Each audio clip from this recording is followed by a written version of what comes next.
Dark night metal के पहले part में हमने देखा कि हॉकमैन किस तरह से एक लाइफ साइकिल में फंसा हुआ है, और उसके बाद हमने देखा कि बैटमैन कैसे सारे मेटल्स के बारे में नॉलेज इकट्ठा कर रहा है और एक मिस्ट्री के पीछे लगा हुआ है, और उसके पीछे गार्डियंस ऑफ ओआ ने ग्रीन लैंटर्न को लगा दिया और ये सभी पहुंच जाते हैं एक दरवाजे के पास जिसके अंदर था जोकर, और वही ग्रीन लैंटर्न को इस सभी चीज़ों के बारे में बता रहा था। तो चलिए अब आगे बढ़ते हैं हम सेकेंड एपिसोड की ओर। हॉकमैन अपनी पुरानी लाइफ के बारे में हमें बता रहा था कि कैसे कलारियो नाम के एक शहर पर वो सभी लोग उसे फिलोसोफर के नाम से जानते थे। अमेरिका की एक सिटी सेंट रोच में वो एक आर्कियोलॉजिस्ट के नाम से जाना जाता था। उसके बाद एक और लाइफ में वो एक डिटेक्टिव था, पर इसकी हर लाइफ एक तरह से घूम फिर करके एक मिस्ट्री के पीछे लग जाती थी, और वो मिस्ट्री थी एंट मेटल की।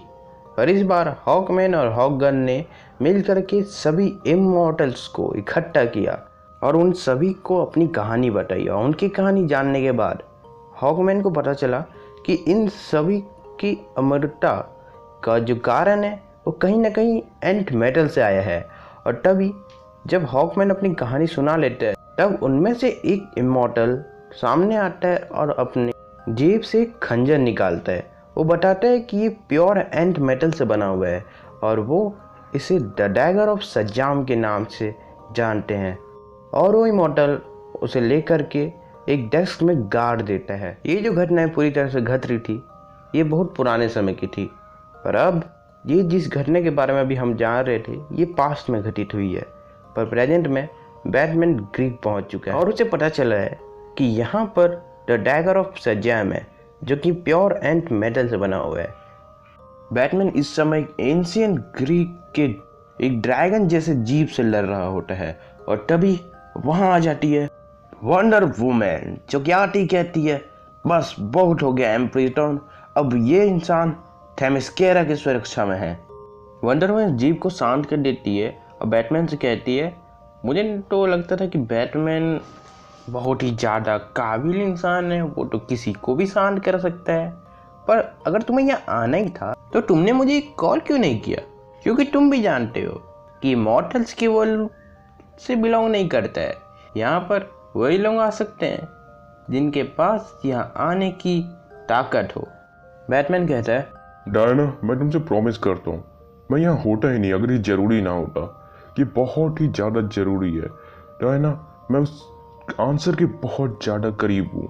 मुझे ये करना ही होगा, मुझे ये सब देखना ही होगा। मुझे कोई चाहिए जो इन सब चीज़ों को देखा है, जो जानता है इन सब चीज़ों के बारे में, इन सब को होते हुए देखा है। डायना बैटमैन से पूछिए, तुमने यहाँ तक आने का रास्ता कैसे ढूंढा? बैटमैन डायना को बताता है कि कैसे उसे एक कहानी के बारे में पता चला कि वो अपनी आत्मा को सेक्रीफाइस करके यहाँ आ सकता था। वंडर वुमन बैटमैन से कहती है, तुम्हें अपने आप को गॉड्स को सेक्रीफाइस करने की कोई ज़रूरत नहीं है, यहाँ उससे भी आसान रास्ते हैं। डायना पर मुझे उनसे बात करनी ही है। वंडर वुमन एक दरवाजे को खोलते हुए कहती है, ब्रूस आई एम सॉरी पर तुम बहुत ज़्यादा लेट हो, गॉड्स अब अर्थ को छोड़ चुके हैं। वो आखिर क्यों चले गए? वंडर वुमन कहती है, मुझे नहीं पता ब्रूस, पर मुझे ऐसा लगता है कि किसी वॉर के कारण, किसी वॉर के अर्थ पर आने के कारण शायद तक ये पूरे कॉस्मोस को इफेक्ट करेगा, और इसकी झलक मैं तुम्हारे आंखों में भी देख सकती हूँ। आखिर तुम्हें कैसे पता चला कि वो गॉड्स क्या सोच रहे हैं? बैटमैन उससे कहता है, अगर तुम्हें लगता है कि मैं तुमसे कुछ छुपा रहा हूँ तो तुम अपनी लाशों को मेरे ऊपर यूज़ करो। वंडर वुमन बैटमैन को सन ब्लेड देती है और बताती है कि अपोलो का वेपन था। ह्यूमन सिविलाइजेशन की शुरुआत में इस वेपन को क्रिएट किया गया था। वो इसे 8 मेटल का सबसे प्योर फॉर्म कहते थे। बैटमैन उसे बताता है कि उसे एक 9 मेटल का सैंपल चाहिए और इसलिए वो इस ओलंपस में आया है। उसके बाद डायना उसे उस सन ब्लेड को देती है और बैटमैन उसे अपने सूट बेल्ट में लगा लेता है। तो तुम्हें समझ आ गया ग्रीन लैंटर्न, ये बड़ी सी पिक्चर का क्या खेल है बैटमैन का, ये सारा झेल है। हमने तुम्हारे पागलपन को बहुत झेल लिया है जोकर, अब एक ऐसा रीजन दो कि हम तुम्हारी सारी बातों पर ट्रस्ट कर सकें। भगवान भी नहीं जानता आखिर क्यों। बैटमैन ने तुम्हें यहाँ इतनी अंडर कैद करके रखा है? मुझ पर भरोसा करो ग्रीन लैंटर्न, जैसे ही बैटमैन यहाँ आता है मुझे उससे बहुत सारी बात करनी है। ड्यूक, इतने गुस्से में क्यों हो तुम? ओहो, इसका कारण ये हो सकता है कि तुम एक बहुत ही गंदे रॉबिन हो, या जॉब मिला तुम्हें उसका। हाँ, शायद ये हो सकता है कि जब मैं तुमसे आखिरी बार मिला था तब मैंने तुम्हारी माता जी और तुम्हारे पप्पू को पॉइजन कर दिया था। हाँ, शायद यही हो सकता है। तुम्हारी बेनकाब आंखों के सामने तुम्हें बिल्कुल आराम से तुम्हारी इज्जत उतारी थी मैंने। मैं तुझे जिंदा नहीं छोड़ूंगा। यहाँ वापस आओ ड्यूक, वो एनर्जी फील्ड तुम्हें बहुत बुरी तरह घायल कर देगी। देख मेरे को इससे ज़्यादा मुझे सालों में नहीं है। ये सब ऐसे शुरू हुआ। चल थोड़े मजे लेकर के बताता हूँ मैं तुम दोनों को। एक बार की बात थी, मैंने अपने चेहरे को काटा, उसके बाद मैंने उसकी पूरी फैमिली को मारा। उसके बाद मैं उन बच्चों के साथ रोमांस करते करते उनको मारा, ऐसे मारा कि मुझे बहुत मज़ा आया। उनकी दिल की धड़कनों को तक सूंघता रहा जब तक वो डार्कनेस में चले न गए। और वो डार्कनेस मुझे आकर के मिला इस बैट गेम में। तुम जानते हो, जब मैं मरा तो मैं अपने आप को एक अंधेरी गुफा में पाया। डायनेजियम का फूल मुझे ठीक कर दिया, मेरे सारे घावों को भर दिया। और जब मैं मरा तो कोई मेरे ऊपर नज़र रखे हुए था, चमगादड़।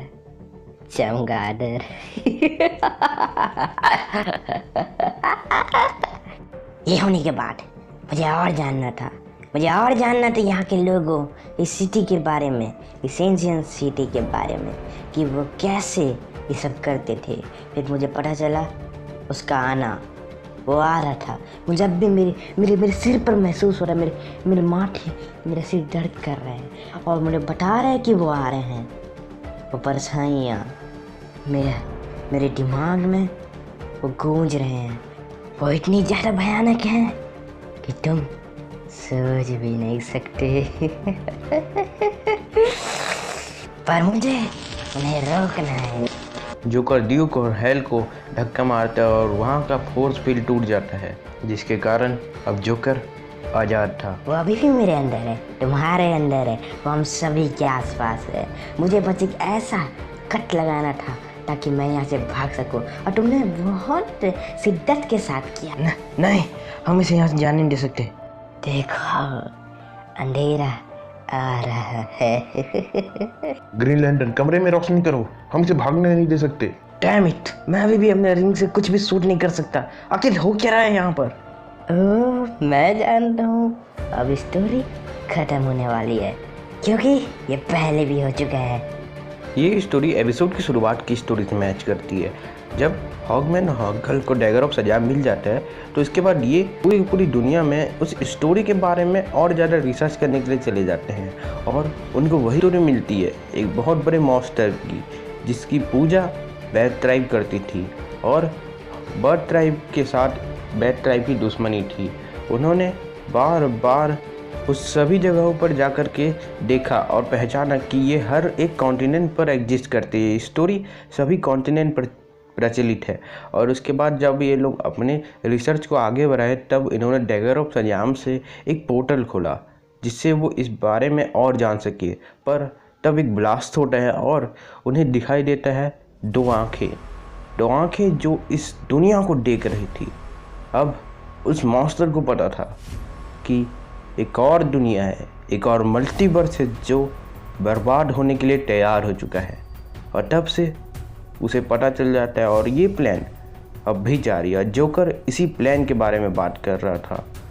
मैंने तुमसे कहा ना पहले भी कि मेरे सर पर, मेरे दिमाग में वो सब चल रहा है। वो आ रहे हैं, वो सभी आ रहे हैं। उन्होंने कैसा प्लान तैयार किया है कि वो बैटमैन को फंसा दिए हैं। बैटमैन अगर इसके पीछे और लगा रहा तो वो ना केवल अपने आप को बल्कि हमारी पूरी दुनिया को डुबा बैठेगा। वो प्लान बैटमैन से भी 60 लोगों ने बनाया है। वहीं दूसरी तरफ बैटमैन डैगर ऑफ सज्जाम की खोज कर रहा था और उसे टालिया अल गुल मिलती, जो कि बैटमैन के बेटे डेमियन की माँ भी है, और ये अपने फादर रास अल गुल के लिए सन ब्लेड की खोज कर रही होती है। और सन ब्लेड को बैटमैन के पास देख करके वो उससे एक डिमांड रखती है, मेरे पास द डैगर ऑफ सज्जाम है जिसकी तुम यहाँ खोज करने आए हो, और अगर तुम मुझे द 8 मेटल यानी कि सन ब्लेड दे देते हो तो मैं तुम्हें द डैगर ऑफ सज्जाम दे दूँगी। तब बैटमैन बिना कुछ सोचे समझे उसे सन ब्लेड दे देता है और तब टालिया अल गुल उसे द डैगर ऑफ सज्जाम भी दे देती है। पर बैटमैन भी उसके सामने एक शर्त रखता है कि अगर जब कभी भी उसे उसकी मदद की ज़रूरत होगी तो वो आएगी। वहीं दूसरी तरफ बैट केव में ड्यूक कहता है हमें लाइट की बहुत ज़्यादा ज़रूरत है। ग्रीन लैंटर्न कहता है मैं कोशिश कर रहा हूँ। तभी फिर ड्यूक कहता है जोकर अपने आप को दिखाओ। और यहाँ जोकर एक मशीन को तोड़ने लगा था और वो कह रहा था मैं उसे और खोजने नहीं दूंगा, मैं उसे और खोजने नहीं दूंगा, मैं उसे पहचानने नहीं दूंगा क्या और क्या करने वाला है। वो नहीं जानता वो कितना ज़्यादा जरूरी है यहाँ पर भी। मैं उसे करने नहीं दूंगा। क्या क्या किसी तरह की मशीन है? ये चीज़ क्या है आखिर? मुझे समझ नहीं आ रहा है जोकर, तुम इन सब चीज़ों में आखिर क्यों पढ़ रहे हो? उससे दूर हटो। तुम समझे नहीं, ये वही चीज़ है जो तुम्हारे एलियन बॉसेस यहाँ तुम्हें डिस्ट्रॉय करने के लिए भेजे हैं। इसी चीज़ को तुमको रोकने के लिए भेजे हैं। तुम अगर बैट ने इसे यूज़ कर दिया तो कोई भी इस दुनिया के एंड को बचा नहीं सकता। नहीं। ड्यूक, मैं देख सकता हूँ तुम आखिर इतने ज़्यादा गुस्से में क्यों हो। ठीक लगता है मुझे कि तुम शायद यहाँ फिट नहीं आ पा रहे हो। इससे कोई मैटर नहीं करता है कि बैटमैन तुम्हें कितना ज़्यादा पसंद करता है। बस ये थोड़ी फनी बात है कि तुम में कुछ खास बात है। चुप कर। तो तूने सच में कभी भी नहीं सोचा कि मैंने और बैटमैन ने तुझे ही क्यों चुना आखिर? तो जानता है गॉथम मर्सी हॉस्पिटल में एक ऑटोमेटिक फ्लाई मशीन है। वो लोगों के ब्लड सैंपल से मेटल की टॉक्सिसिटी को बताती है, अगर ट्रैक करती है उनके इफेक्ट को। क्योंकि यहाँ बात आयरन या फिर मर्क्यूरी की नहीं है। और साथ में जो पहला डॉक्टर था इस प्रोग्राम को डालने वाला, उस मशीन में 4 चीज़ों को लिखने की जगह होती थी। और मेटल की जगह उसने वहाँ मेटा लिखा। और मैंने उस फाइल को देखा जिसमें तू और तेरी माँ का जिक्र था। मेटा बैटमैन ने हम कई सालों से इस बार पर रिसर्च की है। बैटमैन ने इस बारे में सभी डॉक्टर्स को बताया है। उसने एक पूरी नई जनरेशन तैयार कर दी है, सुपर हीरो और सुपर विलन्स की। और उसने इस वर्ल्ड को 2 पार्ट में बांट दिया है। अगर दुनिया को बचाना है तो मुझे तुझे मारना होगा। और मैं झुकूंगा नहीं इस बार। नहीं, मैं तुम्हें ऐसा करने नहीं दूंगा। और अब ये सारा गया डार्कनेस की ओर। तो ठीक है, जरा अच्छे काम और ग्रैंड फाइनल को लिखा जाए, अच्छे काम की ओर बढ़ा जाए बैट और बैट्स के ग्राउंड को तोड़ा जाए, और जरा इस हंसी मजाक को दूर करते हुए इस काम को ख़त्म किया जाए। You're damn right, joker. तू मुझे इस खाई के अंदर फेंका? क्या तुझे नहीं पता था कि बैटमैन यहाँ क्या रखता है? और हाँ, एक और बात, मैं एक डेकोरेटेड मेंबर हूँ US स्टार एयरफोर्स का, और तेरी कहानी यहाँ ख़त्म होती है। इसकी माँ